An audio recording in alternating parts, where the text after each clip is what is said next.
Microsoft ने Bing webmaster tools में कुछ बड़े चेंजेस किए हैं। अब गूगल वेबमास्टर टूल्स की तरह से ही बिंग वेबमास्टर टूल में भी आप पिछले 16 महीने का डाटा देख सकते हैं।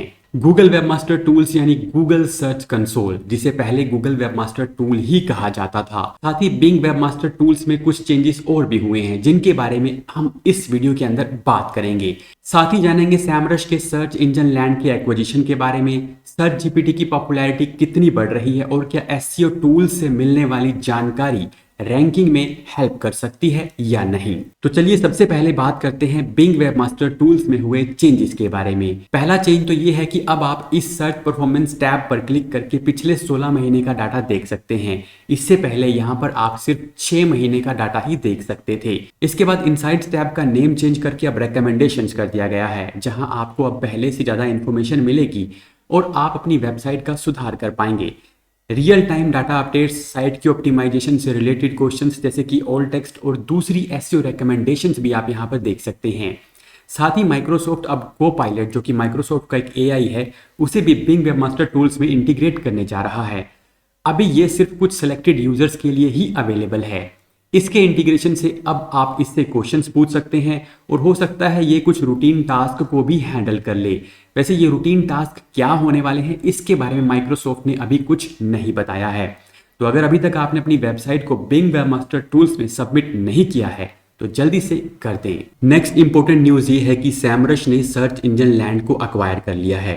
सैमरश एक एसईओ और कंटेंट मार्केटिंग का सास प्लेटफॉर्म है। वहीं सर्च इंजन लैंड एसईओ और डिजिटल मार्केटिंग से रिलेटेड न्यूज और ट्यूटोरियल्स लेकर आती है। सर्च इंजन लैंड की पेरेंट कंपनी है थर्ड डोर मीडिया। तो सैमरश ने थर्ड डोर मीडिया के सभी ब्रांड्स को अक्वायर कर लिया है।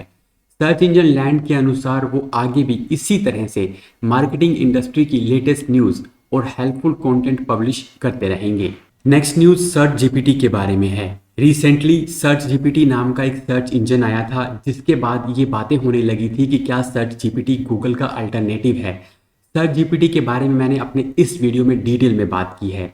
अभी हाल ही में ब्रिज एज ने एक रिसर्च की जिसमें यह पाया कि सर्च जीपीटी की month over month growth rate 150% है।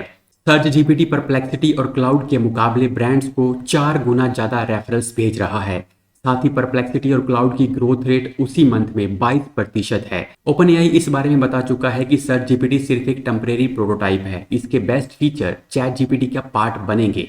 आंसर इंजन्स के इस राइज की वजह से जनरेटिव इंजन ऑप्टिमाइजेशन की तरफ ध्यान देना बहुत जरूरी हो गया है।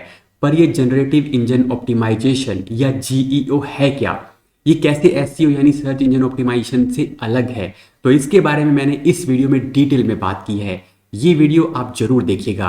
इस वीडियो को देखने के लिए आप YouTube पर जीईओ रॉबिन मेहता लिखकर सर्च कर सकते हैं, तो ये वीडियो आपको मिल जाएगा। अगर आप भी एसईओ टूल पर ज़्यादा रिलाई करते हैं तो नेक्स्ट न्यूज़ आपके लिए है। रिसेंटली एक बंदे ने रेडिट पर यह सवाल पूछा था कि उसकी वेबसाइट का डीए 50% तक गिर गया है। स्पैमी बैकलिंक्स और कमेंट्स बढ़ गए हैं और अलग अलग टूल्स में बैकलिंक का डेटा अलग अलग आ रहा है। तो इस पर जॉन म्यूलर ने जवाब दिया है कि हर टूल का अपना अलग मैट्रिक्स होता है, क्योंकि इनमें हमें नंबर दिखाई देते हैं, इसलिए हम उन नंबर्स को अचीव करने की कोशिश करते हैं, पर इसका कोई शॉर्टकट नहीं है। तो जॉन ने कहा है कि लोगों को ऐसे क्विक फिक्सेस से बचना चाहिए, क्योंकि ये टैक्टिक्स स्मोक एंड मिरर्स की तरह से काम करते हैं, जिसका मतलब है intended to make you believe that something is being done or is true when it is not। John ने यह भी कहा है कि इस टूल के मैट्रिक्स उस तरह से वेबसाइट को एवेलुएट नहीं कर सकते जिस तरह सर्च इंजन्स करते हैं। जैसे कि डिसाव फाइल को गूगल में सबमिट करने का इन टूल्स की मैट्रिक्स पर कोई इफेक्ट नहीं पड़ता, क्योंकि इन टूल्स के पास गूगल का डाटा नहीं होता। यहाँ पर जॉन ने जो सबसे इंपॉर्टेंट एडवाइस दी है वो ये है कि आपको लॉन्ग टर्म में रियल वैल्यू जो कि यूनिक हो ऐड करने पर ध्यान देना चाहिए, जिसकी लोगों को असल में जरूरत है। साथ में एसईओ की बेस्ट प्रैक्टिसेस को एज अ फाउंडेशन लेकर चलना चाहिए। यहाँ यूनिक का मतलब ये नहीं है कि आप वर्ड्स को चेंज कर दें। इसका मतलब ये है कि कुछ ऐसा लिखें जो कोई दूसरा नहीं लिख रहा और ना ही इजीली लिख सकता है।